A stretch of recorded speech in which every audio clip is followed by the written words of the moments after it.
guys, it's Grant's Comics here, and today we have a brand new video. And the brand new video is the do's and don'ts when you're collecting comics, or just collecting comics in general, or even if you're trying to have comics to sell later in the future. Here's some tips of how you can keep your comics safe. And again, this is I'll tell you some personal stories, and I'll tell you the reasons why you should do these things or don't do these things. So first, let's go with the don'ts. Don't handle them with dirty fingers. Yes. Now, when you have dirty fingers or like food stains or whatever on your hands, you do not want to touch the comics with that, because it'll like make the pages dirty or the comic itself dirty. And if you have like food stains on your hands, you might get the pages all discolored and sticky, and pages will be stuck together, stuff like that. And you just don't want that to happen to you. You want to keep your comics as clean as you possibly can. Then after, don't let them get overheated. So that's another thing too, and I learned this from other collectors, like my friend and my friend's brother, or my LCS shop tells me, even my dad too, and just lots of people who collect comics. I've seen don't put them in a hot spot, because again, with color disfiguration and stuff like that, and the pages will all be junk and yellow and stuff. So do not put it like in the attic or in the basement or something where it's gonna get hot, because if you do that, then that's gonna like make the whole comic your whole comic collection just ruined, and you don't want that.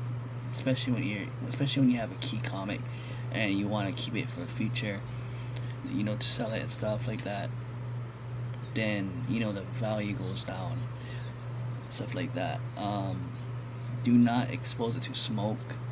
Like, just don't expose it to smoke. Same reason the colors will be discolored and stuff like that. It'll be ruined and stuff like that. Everything has to do with color and stuff like that. The color will be, you won't have white pages anymore, and you always want to have white pages because it's good for you as a collector, or someone who not only as a collector but wants to sell comics in the future. And then next thing, you don't want to do. So it's kind of a do thing, but it's for cautious. And I do this a lot when I read comics.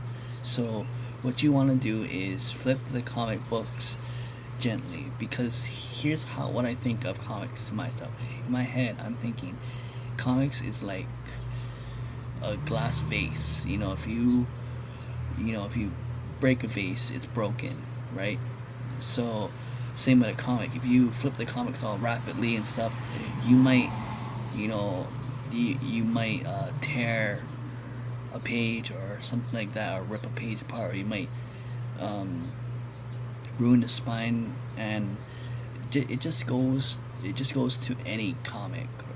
And a lot of people must be thinking when they not knowing this, is like, oh, what if it's not a key comic? It doesn't matter. A comic is a comic, regardless if it's key issue or not. If it's a key issue, you want to be more extra careful.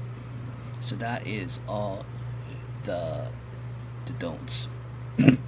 Now the do's is buy a protective bag. So obviously, like I buy a bag. Or what I want to try to do in the future is buy comic showcase cases, which is basically, I think a comic showcase is more protective, and it looks cooler on display than just a bagging board and you pin it to the wall and stuff like that. I think that is way more cooler and way more effective than a regular bagging board. So, but for people who don't have a comic showcase, or don't really can't afford a comic showcase, or don't know what it is, um, use a protective bag, and it makes it all better. It probably reduces, I don't know for sure, it probably avoids, color disfiguration and stuff like that. It makes the comic more presentable in a way, versus if you don't have a bag, it makes it look more like not more loose and more raw. That's what I'm trying to emphasize in that. Save for more expensive comics. So in my room here in my studio, I have I have a lot of comics, a lot of filter comics, and you guys, if you guys have been um, with me on, if you've been a subscriber for a very long time, you know I do so many comic reviews, and you guys know that already.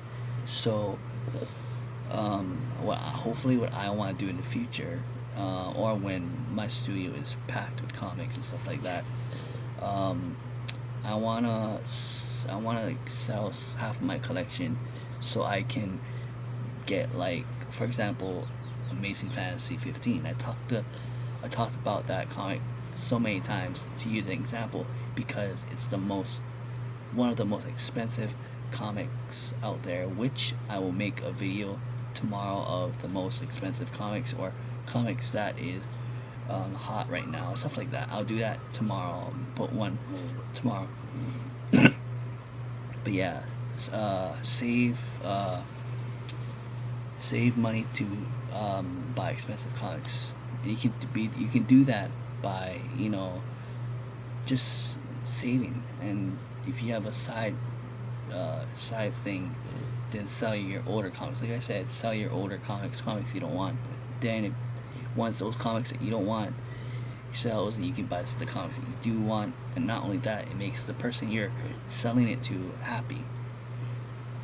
Um, Next is back them with boards. Like I said, bag and board, very important to me. It's, now that I think about uh, comic book showcase, I feel like comic book showcases are more effective because they're plastic, and versus bagging board is just paper and a cardboard. So, I mean, I like the bagging board; it looks cool. Don't get me wrong, but I just think, and it's kind of, no, actually, a comic book showcase is more cheaper than a bagging board, because it's only like what, five comic book cases, and you can only put like five.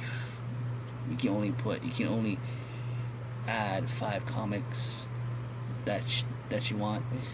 There's three comics of mine, and they're all key issues. Well, two of them is key issues. One is just a rare comic that I want to put on on display.